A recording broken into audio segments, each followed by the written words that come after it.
really good. And it really highlighted all of the things you should be worried about in retirement. And so I'm going to share my screen, talk to you about the beginnings of the newsletter that's going to go out along with this. So if you want to read through it, you can. The commentary is a bit different. There's a little more detail here. But here we go on the full-blown retirement plan.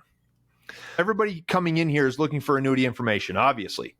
But a lot of times they say, I really like what you say, but I want to work with a certified financial planner. We're going to call it a CFP. Everybody knows what that is. And I think it's because they assume that I am not a CFP, and I'm not going to go into the details why. That's worth a separate podcast to pull that apart.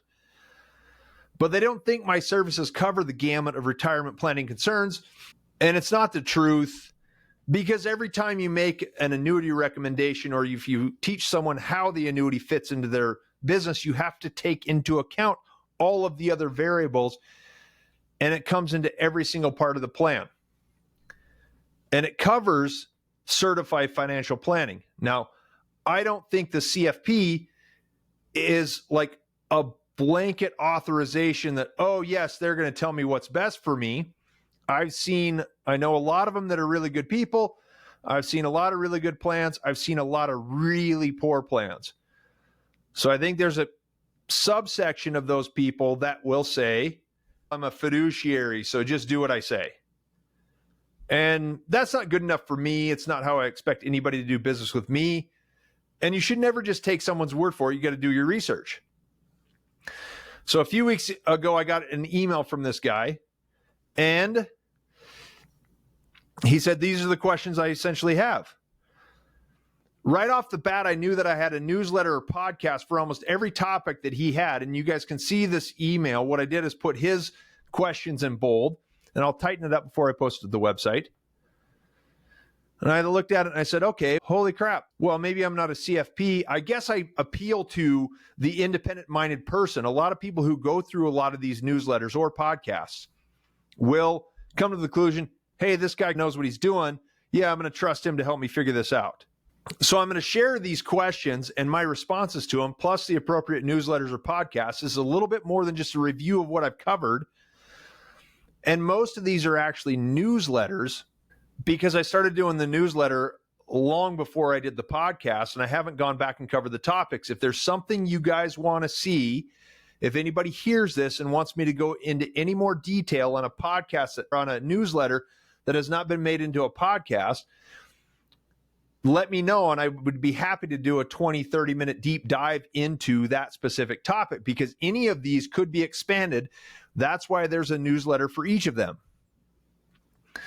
So his first comment that you can see here, saying, we want to minimize market risk while maximizing guaranteed income potential because legacy planning isn't a primary concern at this point, as we are planning on passing on our property and physical assets to our children, not necessarily our financial assets.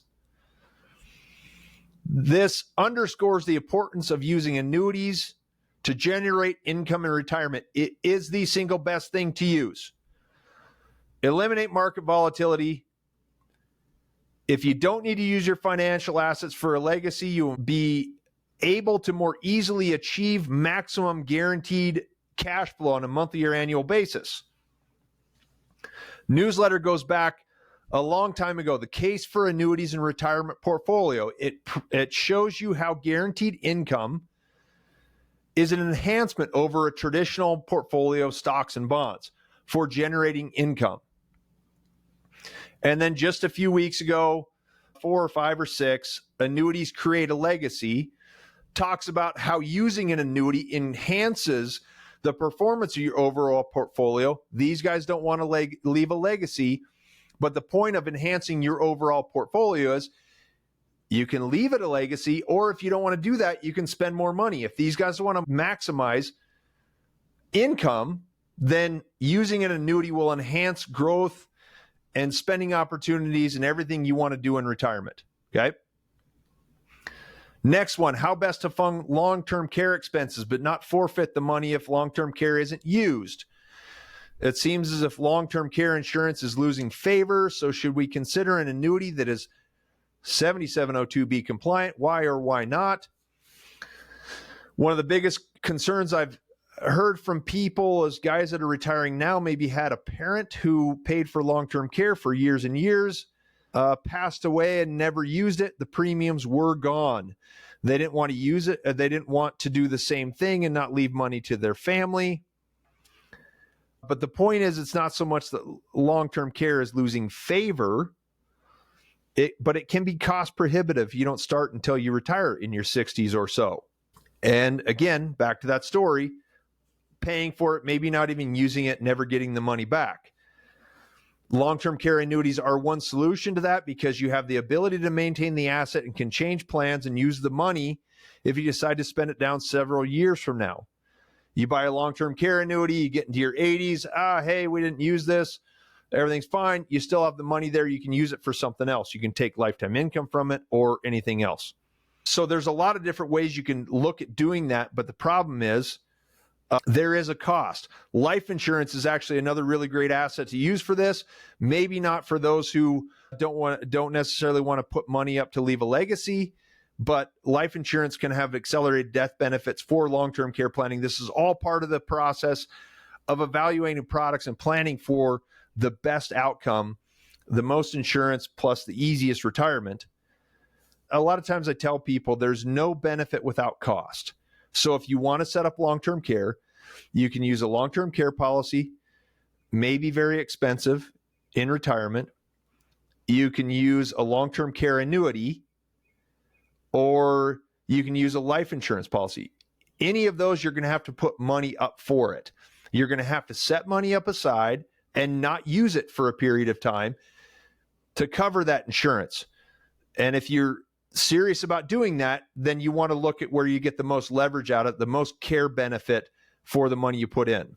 Life insurance is a really good tool. I haven't done a lot with that. A lot of people try to get me to sell that. And I've talked about long-term care and it usually falls flat on my audience. I've stayed away from it just because nobody seems to be too interested in it. Anyhow, one of the very first episodes, I think episode 5, annuities and long-term care, Ashok Ramji and I covered that from the very beginning. Get a good idea of it. The link is in the newsletter, or you can look it up on the podcast website. That is a podcast. Next question, Social Security benefit planning. This one is very simple. My advice has always been to take it as soon as you can get it. Honest calculations. If you can understand how to do the math, if somebody gives you math that doesn't show taking it early as the best, they don't know how to do math, or they're putting in a variable like certain calculators that say, we're going to assume you live to 100. Most of us are not going to live to 100.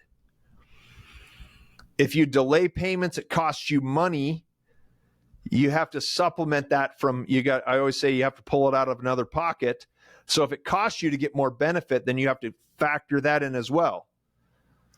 When you do that, you'll find there's no monetary benefit to waiting for higher payments. You might be motivated to keep working in order to increase the benefit. But once you retire, you should apply for it right away. There used to be a lot of strategies for maximizing payments. So like a spouse could claim spousal benefits and delay their own benefits till 70 and then swap to their own benefits and get more money. They've done away with all that stuff because they're paying out too much money. Those are all the things they're going to do to try to shore up the Social Security system. Anyway, so there's not too many games you can play with it. If you're working, don't take it. Puts you in a bad tax situation. But if you are retired, take it when you can get it. I've detailed this in newsletters and podcasts for years. Last one's most recent is a podcast, Maximize Social Security.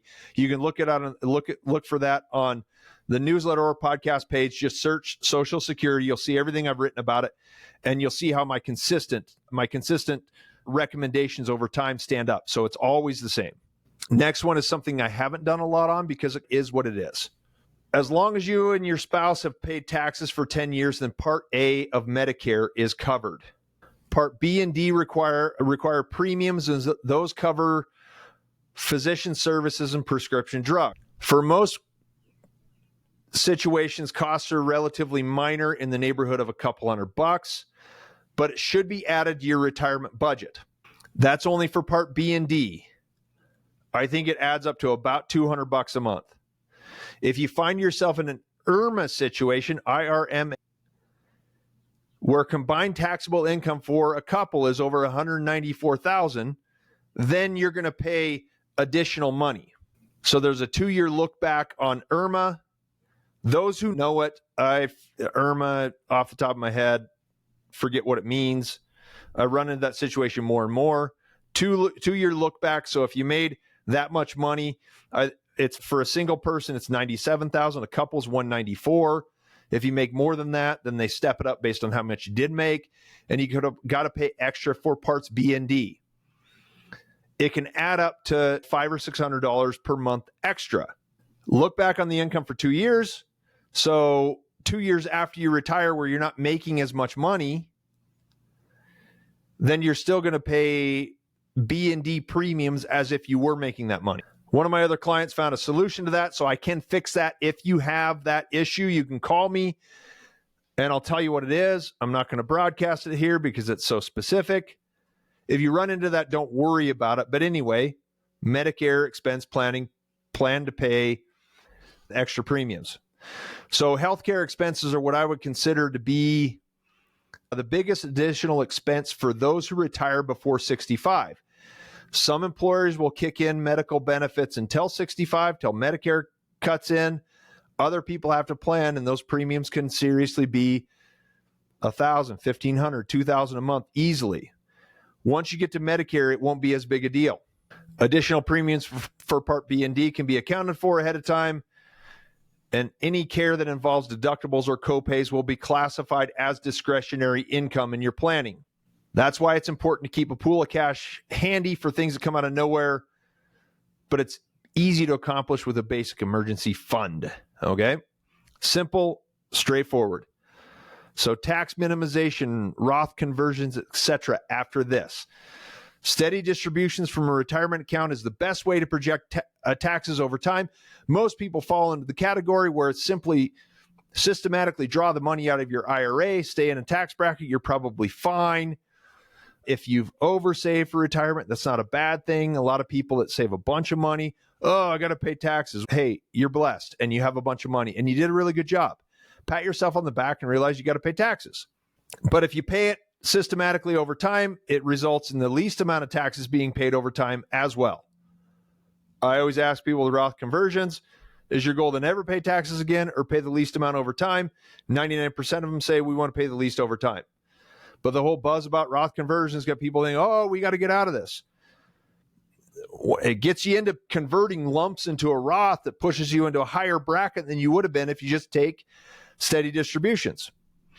It's nearly impossible to maximize income from an IRA and do Roth conversions out of the same account or tax qualification. For these guys, it's going to depend on a mix of qualified versus non-qualified assets. They didn't give me the details. I don't know. One thing this guy wanted is, hey, I heard you have somebody in Minnesota. I, in fact, do. I sent these questions to my colleague, a guy that I respect and I know can do a really good job on all of this stuff. And when I sent these questions to him, he looked, he said, wow, this guy really has it all covered. Anyway, back in 2019, I wrote a newsletter. I have not done a podcast on it yet. It does a really good job of explaining when a conversion to Roth works and when it doesn't. There's a couple of very specific examples. Unless you fit into one of those examples, I suggest it's better to take systematic distributions from your IRA and remain in the same tax bracket. Enjoy your retirement and do not worry about it. You're going to pay taxes no matter what. Okay, next question was simple. Guaranteed income floor. And this is just, that's like wide open. It gives me a chance to expand on it. But if you establish a guaranteed income floor, it's the single most important thing you can do to set yourself up for a comfortable retirement. If you don't ever have to worry about monthly income, everything else is going to be easier. Do it correctly and efficiently. You got a bunch of money left over for every other planning objective. Target Medicare, long-term care, legacy, all the stuff. Over the past 15 years, I've had to use several different strategies for setting up an income floor because rates kept dropping and the best option was always changing. Now we've got better rates, so I'm confident a guaranteed income product will give you the most benefit in most situations. except for discretionary income. Some people need the income, some people want the income. Those are two very different things. If you need it, paying for groceries and lights and heat and all that stuff, versus want. I want to take a vacation. I want to buy a new car. Those are things that happen at irregular intervals. That's discretionary income. Anyway, we've got way better deals in guaranteed income products. So the first time in the past year, the first time I've done it over the past 15, I'm recommending those in a lot of situations. I wrote about this earlier this year. Guaranteed income is back. There's a newsletter and a podcast talking about how the math works and why it's a very good deal. That's a very specific case study about a very specific product and objective. But the idea is that for every situation, we look at all the options. Don't give in a guaranteed income product unless that's absolutely the best. Okay. Next one, inflation protection planning. Should we consider purchasing an annuity product with increasing distribution? Social Security benefits will provide some protection, but we may want more. I'm not a fan of inflation protected annuities. The cost for an equal payment stream, up to 30% increase over an annuity that offers level payments. I'm a fan of saving the money up front and counting on growth and access to that asset to offset necessary income increase. So it's a double win. You're able to have the additional money available for the other expenses you may need to cover in retirement. If you want $1,500 a month, costs you X, but you say, I want $1,500 plus inflation, it's going to cost you X plus 30%. I think you're better off keeping that 30% in your own pocket, investing it elsewhere, and having it available for future planning changes. Everybody wants flexibility, liquidity. Nobody wants to give up control of their money. Don't spend the money on an inflation-protected annuity. That's covered in detail in a newsletter from 2018-19. It's been a while. That could be a podcast. So if you want to see a podcast, I'll do that in more detail. Annuities inflation. Hit the newsletter and click on it. Okay, here's a general kind of an investment management financial planning question. He is thinking about subdividing holdings, not the full-blown bucket style planning, but he likes the idea of establishing some funds that are liquid, but still have some earning potential, which is emergency money to cover spikes in income needs or unexpected expenses. Wants to use the largest percentage of his holdings to guarantee income so they can sleep at night, not have to worry about it, wake up in the morning, live their lives. Money shows up every month. It's super easy and very worthwhile with good rates.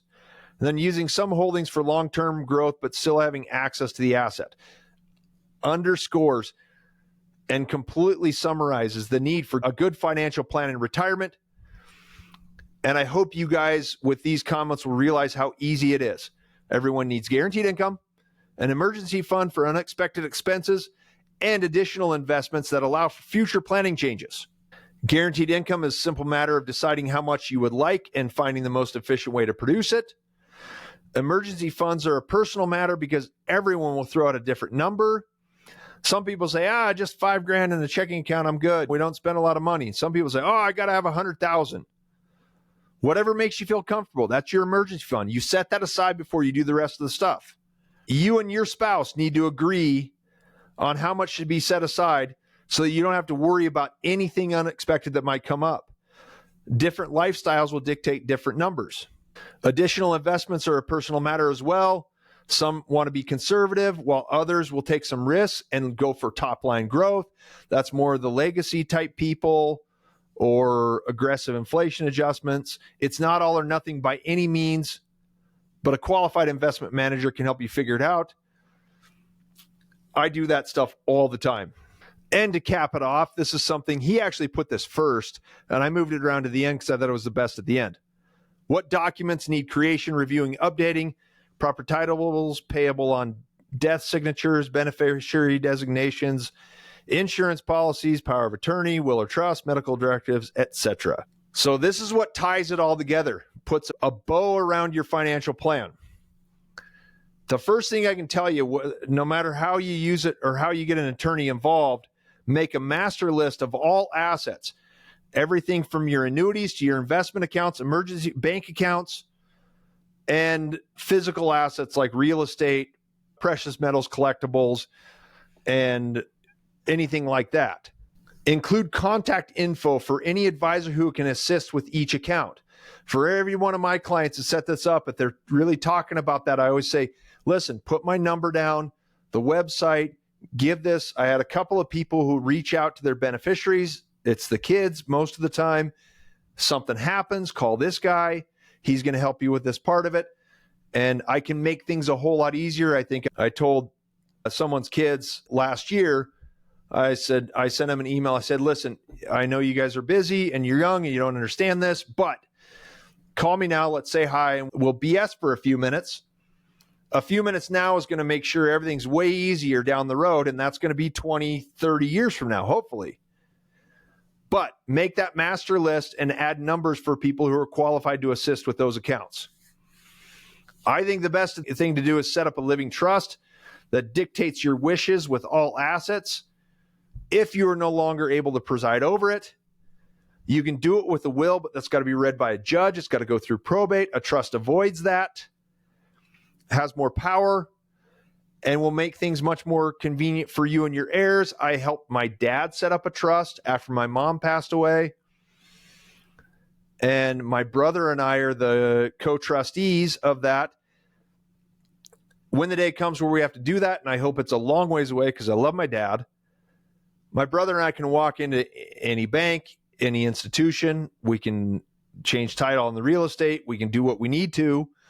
We can go do all of that because I had him set it up perfectly, so it's easy for us to do. I could do it, but I recommended having another person so nobody questions me. I've got a big family. You don't want to do that. He wanted to have all the kids on. I said, that's exactly why we're doing it, so they're not all on it. Find one you can trust, maybe two, whoever it is.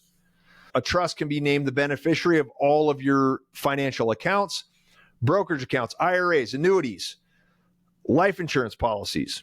And it will also define a protocol of situations involving power of attorney or medical directives if it gets to a point where you're incapacitated, but you're not dead. Relatively simple process, organizes everything for your family. There's one document they reference. Now, I will tell you that you can do this. You're going to pay an attorney a few $1,000s to do this. It's well worth it if you want that. My dad and I went to LegalZoom. I'm not getting paid by them. I'm just saying I knew what to look for. I knew how to set things up. His was relatively simple, some bank accounts, couple of investments, and primarily real estate, and then his personal belongings. If you know what you're looking for and you have somebody that can walk you through that and do it, or you want to do a little bit of research as you do it, it's just a process you work through for a few $100. You get a trust that's set up and directed. So anyway, aside from a couple of things these guys have that I didn't think were relevant to most people, this list essentially covers a full-blown retirement plan. It's not that difficult. You work through it one piece at a time. And if you're like this guy, he's going to work with my buddy in Minnesota.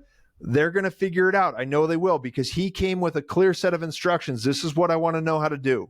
In some cases, I've sat with a husband and wife who look at a list like this and say, and each of them will say, this is more important, but no, I think this is more important. I'll put this on a list. Then this is good exercise to do with your spouse if you want to. Pick the 7 or 8 things that you think are important in retirement. Make 2 lists. You take one and your wife takes one, or your husband, whoever it is.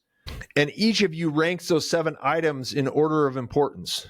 I've done that probably a few dozen times with people. Don't do it all the time, but I can honestly tell you that every single time I've done it, the rankings of those issues are different for each member of the couple. So you got to get on the same page with your spouse. Goes back to husbands, wives, and annuities back when I was in Kansas. But it's a good list. And go ahead and tell me you'd rather I have initials from some third-party organization that wants a bunch of money from me. That's fine. If you want that, great. I hope the guy knows what he's doing. Go check out that newsletter. I can't believe a CFP designed this plan. It's not all glamour. It's not always the best. Anyhow, so guys, thank you so much for joining me. This has been episode number 92, Full-Blown Retirement Plan. Again, subscribe, comment, or share from any of your favorite podcast platforms or on YouTube. You can get a hold of me at 800-438-5121. That's how you call me. rings to my cell phone. It's right here. If I'm out of service, leave a message. I will get back to you as soon as I can. If you want a guaranteed time slot, go to annuitystraighttalk.com, click the upper right corner of any page on the site, says schedule a call, and I will give you a ring. It's as simple as that. I look forward to helping you. I'm here for you. I will be back next week with episode 93. Not sure what it is, but I'll pick something good and share it with you guys in a week or so. Thank you so much for your time. You guys have a great day, and I'll talk to you soon. Okay, bye.